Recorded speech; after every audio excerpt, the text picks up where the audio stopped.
ಹೊನ್ನಾವರ ಸಾಲ್ಕೋಡು ಗ್ರಾಮ ಪಂಚಾಯತ್ ವ್ಯಾಪ್ತಿಯಲ್ಲಿ ನಡೆದ ಜೆಜೆಎಂ ಕಾಮಗಾರಿಯಲ್ಲಿ ಭ್ರಷ್ಟಾಚಾರ ನಡೆದಿದ್ದು ಗ್ರಾಮ ಪಂಚಾಯತ್ ಜನಪ್ರತಿನಿಧಿಗಳು ಕೈಜೋಡಿಸಿದ್ದಾರೆ ಎಂದು ಕರುನಾಡ ವಿಜಯಸೇನೆ ಜಿಲ್ಲಾಧ್ಯಕ್ಷ ವಿನಯ್ ಕಾಚಾರಿ ಆರೋಪ ಮಾಡಿದ್ದಾರೆ. ಹೊನ್ನಾವರ ಪಟ್ಟಣದ ಖಾಸಗಿ ಹೋಟೆಲ್ನಲ್ಲಿ ನಡೆದ ಸುದ್ದಿಗೋಷ್ಠಿಯಲ್ಲಿ ಮಾತನಾಡಿ, ಸಾಲ್ಕೋಡು ಗ್ರಾಮ ಪಂಚಾಯತ್ ವ್ಯಾಪ್ತಿಯ ಅರೆ ಅಂಗಡಿಯಲ್ಲಿ ಜೆಜೆಎಂ ಕಾಮಗಾರಿ ಅಪೂರ್ಣಗೊಳಿಸಿ ಬಿಲ್ ಮಾಡಿರುವ ಬಗ್ಗೆ ಸ್ಥಳೀಯರಿಂದ ಸಂಘಟನೆಗೆ ದೂರು ಬಂದಿತ್ತು. ಈ ಬಗ್ಗೆ ನಾವು ಜೆಜೆಎಂ ಆ್ಯಪ್ನಲ್ಲಿ ಹೆಚ್ಚಿನ ಮಾಹಿತಿ ಕಲೆ ಹಾಕಿದಾಗ ಗೋಲ್ಮಾಲ್ ನಡೆದಿರುವುದು ಬೆಳಕಿಗೆ ಬಂದಿದೆ. ಸ್ಥಳಕ್ಕೆ ಭೇಟಿ ನೀಡಿ ಪರಿಶೀಲಿಸಿದಾಗ ಟ್ಯಾಂಕ್ ನಿರ್ಮಾಣವಾಗಿದೆ. ಪೈಪ್ಲೈನ್ನಲ್ಲಿ ಎಲ್ಲವೂ ಅಳವಡಿಸಿ ವರ್ಷ ಕಳೆಯುತ್ತಾ ಬಂದಿದ್ದು ಟ್ಯಾಂಕ್ಗೆ ನೀರು ತುಂಬಿಲ್ಲ. ನಲ್ಲಿಯ ಮೂಲಕ ಮನೆಗೆ ನೀರು ಬಂದಿಲ್ಲ. ಈ ಬಗ್ಗೆ ಗ್ರಾಮ ಪಂಚಾಯತ್ ಸದಸ್ಯರನ್ನು ಅಧ್ಯಕ್ಷರನ್ನು ವಿಚಾರಿಸಿದರೆ ಅಂಥ ಅವ್ಯವಹಾರ ನಡೆದಿಲ್ಲ ಎಂಬ ಸಬೂಬು ಹೇಳುತ್ತಾರೆ. 60 ಲಕ್ಷ ವೆಚ್ಚದಲ್ಲಿ 51 ಮನೆಗೆ ನೀರು ಸರಬರಾಜು ಆಗುವ ಕಾಮಗಾರಿ ಭ್ರಷ್ಟಾಚಾರ ಬಯಲಿಗೆ ಎಳೆಯುತ್ತಿದ್ದು, ಇದೇ ರೀತಿ ಕುಮಟಾ ಕ್ಷೇತ್ರ ವ್ಯಾಪ್ತಿಯ ಹಲವು ಗ್ರಾಮ ಪಂಚಾಯತ್ಗಳಲ್ಲೂ ನಡೆದಿದೆ ಎಂದು ಗಂಭೀರ ಆರೋಪ ಮಾಡಿದರು. ಈ ಭ್ರಷ್ಟಾಚಾರದ ಬಗ್ಗೆ ಪ್ರಧಾನಮಂತ್ರಿ ಕಾರ್ಯಾಲಯಕ್ಕೆ, ಎಡಿಜಿಪಿಯವರಿಗೆ, ಮುಖ್ಯಮಂತ್ರಿಯವರಿಗೆ, ಸಂಬಂಧಿಸಿದ ಸಚಿವರಿಗೆ, ಲೋಕಾಯುಕ್ತಕ್ಕೆ ಮನವಿ ನೀಡುತ್ತೇವೆ ಎಂದರು. ಜೆಜೆಎಂ ಗೊತ್ತಿರಬೇಕು, ಜಲ್ ಜೀವನ್ ಮಿಷನ್. ಅದ್ರ ಸಲುವಾಗಿ ಏನಂತ ಹೇಳಿದ್ರೆ ಅದರಲ್ಲಿ ಕೆಲವು ಅವ್ಯವಹಾರ ಆಗಿದೆ. ವ್ಯವಹಾರ ಅದರಲ್ಲಿ ಸಿಕ್ಕಾಪಟ್ಟೆ ಹಗರಣಗಳಾಗಿದ್ದಾವೆ. ಅದರಲ್ಲಿ ಮುಖ್ಯವಾಗಿ ನಮ್ಮ ಹೊನ್ನಾವರ ಕುಮಟಾ ವಿಭಾಗದಲ್ಲಿ ದೊಡ್ಡ ಮಟ್ಟದಲ್ಲಿ ಹಗರಣ ಆಗಿದೆ. ಅದರಲ್ಲಿ ಈ ಯೋಜನೆ ಕೇವಲ ಕೇಂದ್ರ ಸರ್ಕಾರಕ್ಕೆ ಮಾತ್ರ ಸೀಮಿತವಾಗಿಲ್ಲ. ಈ ಯೋಜನೆ ರಾಜ್ಯ ಸರ್ಕಾರ ಹಾಗೂ ಕೇಂದ್ರ ಸರ್ಕಾರ ಇಬ್ಬರು ಕೇಂದ್ರ ಸರ್ಕಾರದಿಂದ ಒಂದು 60%, ತದನಂತರ ರಾಜ್ಯ ಸರ್ಕಾರದಿಂದ 40% ಕೂಡಿ ಮಾಡ್ತಿರೋ ಯೋಜನೆ ಇದು. ಈ ಯೋಜನೆ ನಮ್ಮ ಹೊನ್ನಾವರ ಕುಮಟಾ ಭಾಗದಲ್ಲಿ 2020ರಲ್ಲಿ ಸ್ಟಾರ್ಟ್ ಆಗಿದ್ದು, ಕಾಮಗಾರಿ ಪ್ರಾರಂಭ ಆಗಿದೆ. ಈ ಕಾಮಗಾರಿ ಅಂದಾಜು ನಮ್ಮ ಜಿಲ್ಲೆಗೆ ಮೊತ್ತ 400 ಕೋಟಿ ರೂಪಾಯಿ ಮೊತ್ತ ಬಂದಿರ್ತದೆ. ಪ್ರಧಾನಮಂತ್ರಿಗಳ ಮೂಲ ಉದ್ದೇಶ ಅಂತ ಹೇಳಿದ್ರೆ ಪ್ರತಿಯೊಂದು ಮನೆಗೂ ಏನು ನೀರಿನ ಅಭಾವ ಆಗಿದೆ, ಅದರಿಂದ ಮುಕ್ತೊಳಗೆ ಹೊಂದಬೇಕು. ಕೆಲವೊಂದು ಕಡೆ ನೀರು ಬರ್ತಾ ಇಲ್ಲ, ನೀವು ಕುಡಿಯೋಕ್ಕೆ ನೀರು ಸರಿಯಾಗಿ ಸೂಕ್ತ ಸಿಗ್ತಾ ಇಲ್ಲ. ಆ ಉದ್ದೇಶದಿಂದ ಅವರು ಈ ಜೆಜೆಎಂ ಅನ್ನು ಸ್ಟಾರ್ಟ್ ಮಾಡಿದರು. ಆ ಲೆಕ್ಕದಲ್ಲಿ ಅವರು ಒಂದು ಒಳ್ಳೆಯ ಕೈಗೆ ಒಂದು ಪ್ರಾಜೆಕ್ಟಿಗೆ ಕೈ ಹಾಕಿದ್ದಾರೆ. ಅದಕ್ಕೆ ರಾಜ್ಯ ಸರ್ಕಾರನೂ ಸಾಥ್ ಕೊಟ್ಟು, ಕೇಂದ್ರನ ಸಾಥ್ ಕೊಟ್ಟು, ಇಬ್ಬರು ಅಂಡರ್ಸ್ಟ್ಯಾಂಡಿಂಗ್ ಎಲ್ಲ ಮಾಡ್ತಾ ಇದ್ದಾರೆ. ಅದರಲ್ಲಿ ಈಗ ಏನಾಗಿದೆ ಅಂತ ಹೇಳಿದ್ರೆ, ನಮ್ಮ ಈ ಭಾಗದಲ್ಲಿ ಕೆಲವೊಂದು ಕಡೆ ಈ ಕಾಮಗಾರಿ ಪೂರ್ಣ ತೋರಿಸ್ತಾ ಇದೆ. ಒಂದು ಆ್ಯಪ್ ನೋಡಿದ್ದೀವಿ ನಾವು, ಅದರಲ್ಲಿ ಒಂದು ಆ್ಯಪ್ ನೋಡಿದ್ದೀವಿ.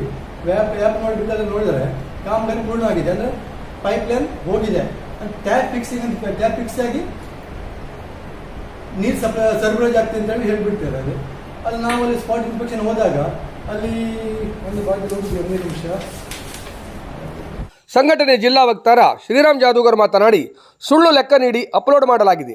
ಜೆಜೆಎಂ ಕಾಮಗಾರಿ ಮುಗಿದಿದ್ದಲ್ಲಿ ಎಲ್ಲೆಲ್ಲಿ ಟ್ಯಾಪ್ ಕುಳ್ಳಿಸಿದ್ದಾರೆ ಎನ್ನುವುದನ್ನು ಗುತ್ತಿಗೆ ಪಡೆದ ಕಂಪನಿಯವರು ಬಹಿರಂಗಪಡಿಸಬೇಕು.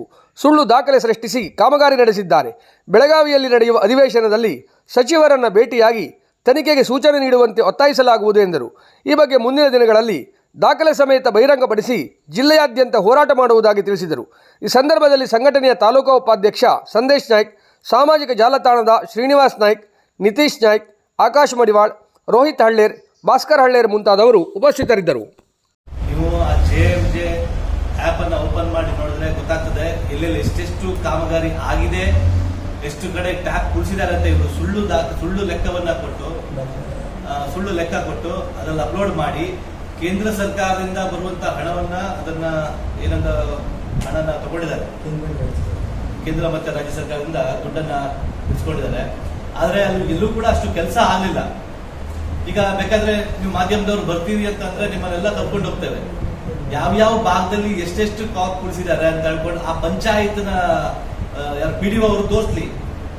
ಇದಕ್ಕೆ ಯಾಕೆ ಅಂತಂದ್ರೆ ಇದಕ್ಕೆ 6 ಜನರ ಕಮಿಟಿ ಇರುತ್ತೆ. ಪಂಚಾಯತ್ ಕಡೆಯಿಂದ 6 ಜನರ ಕಮಿಟಿ ಇರುತ್ತೆ. ಇದಕ್ಕೆ ಗೊತ್ತಾ, 6 ಜನರ ಕಮಿಟಿ ಇರುತ್ತೆ. ಅದರಲ್ಲಿ ಈ ಪಂಚಾಯತ್ನ ಸದಸ್ಯರು ಕೂಡ ಶಾಮಿಲ್ ಇರ್ತಾರೆ.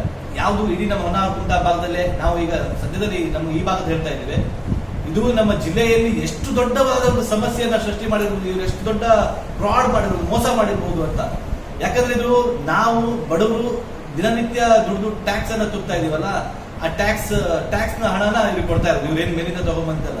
ಈ ಕೇಂದ್ರ ಸರ್ಕಾರದ ದುಡ್ಡು, ಕರ್ನಾಟಕ ಸರ್ಕಾರದ ದುಡ್ಡು ಅಂದ್ರೆ ನಾವು ಕಟ್ಟಿರೋ ಟ್ಯಾಕ್ಸೇ. ಅವರೇನು ನೋಟಿನ ಪ್ರಿಂಟ್ ಮಾಡಿ ಕೊಡ್ತಾ ಇಲ್ಲ. ಅದಕ್ಕೆ ನಾವೇನ್ ಹೇಳ್ತಾ ಇದ್ದೀವಿ, ಈಗ ಇವು ಸರಿಯಾಗಿ ಅದರದ್ದು ಬಿಲ್ ಏನ್ ಎಷ್ಟು ಟ್ಯಾಪ್ ಕುಳಿಸಿದೀರಾ ಅದನ್ನ ಫಸ್ಟ್ ತೋರಿಸಿ. ಇಲ್ಲ ಅಂತಂದ್ರೆ ನಾವು ಇದನ್ನ ಮುಂದಿನ ದಿವಸದಲ್ಲಿ ಲೋಕಾಯುಕ್ತರ ಹತ್ರ ಹೋಗ್ತೇವೆ, ಮತ್ತೆ ಇದನ್ನ ತನಿಖೆ ಬರ್ದಾಗ್ತೇವೆ. ಈಗ ಲೋಕಾಯುಕ್ತ ತನಿಖೆ ಆಲ್ರೆಡಿ ಬರ್ದಿದ್ದೇವೆ, ಮಾಹಿತಿ ಹಾಕಿದ್ದೇವೆ ಆಯ್ತಾ. ಮತ್ತೆ ಇಲ್ಲಿ ನಿಮ್ಗೆ ಕ್ಲೀನ್ ಆಗಿ ಕಾಣಿಸ್ತಾ ಇದೆ, ಯಾಕಂದ್ರೆ ಇದು ಇದ್ರ ಬಗ್ಗೆ ಗೊತ್ತಿಲ್ಲ, ಕೆಲವೊಬ್ಬರಿಗೆ ಇದ್ರ ಬಗ್ಗೆ ಮಾಹಿತಿ ಇಲ್ಲ. ಯಾರಾದ್ರೂ ನಮ್ಮ ಪ್ರಜ್ಞಾವಂತರು ವಿದ್ಯಾವಂತರು ಇದ್ರೆ ನಿಮ್ಮ ಭಾಗದಲ್ಲಿ ಯಾವ ತರ ಬಿಲ್ ಮಾಡ್ಕೊಂಡು ಸೆಂಕ್ಷನ್ ಮಾಡ್ಕೊಂಡಿದ್ದಾರೆ ಅನ್ನೋದಕ್ಕೆ ನಿಮ್ಗೆ ಗೊತ್ತಾಗತ್ತೆ. ಅದು ನಿಮ್ಗೆ ಡೈರೆಕ್ಟ್ ಆಗಿ JMJ ಅವ್ರದ್ದೊಂದು ಆ್ಯಪ್ ಇದೆ, ಆ ಆ್ಯಪ್ ಅಲ್ಲಿ ನಿಮ್ಮ ಭಾಗದ ಹೆಸರು ಹೊಡೆದವಾಗ ಆ ಭಾಗದಲ್ಲಿ ಎಷ್ಟು ಮನೆ ಇದೆ, ಯಾರ್ಯಾರು ಅದ್ರಲ್ಲಿ ಶಾಮೀಲಿದ್ದಾರೆ, ಯಾರ್ಯಾರು ಆ ಕಮಿಟಿಲಿದ್ದಾರೆ, ಮತ್ತೆ ಎಷ್ಟು ಕಾಕನ್ನು ಕುಳಿಸಿದ್ದಾರೆ ಅಂತ ಹೇಳ್ಕೊಂಡು ಅದನ್ನ ಪ್ರೊವೈಡ್ ಮಾಡಿದ್ದಾರೆ ಅಂತ ತಗೊಂಡಿದ್ದಾರೆ, ಅದ್ರ ಬಗ್ಗೆ ನಿಮ್ಗೆ ಗೊತ್ತಾಗ್ತದೆ.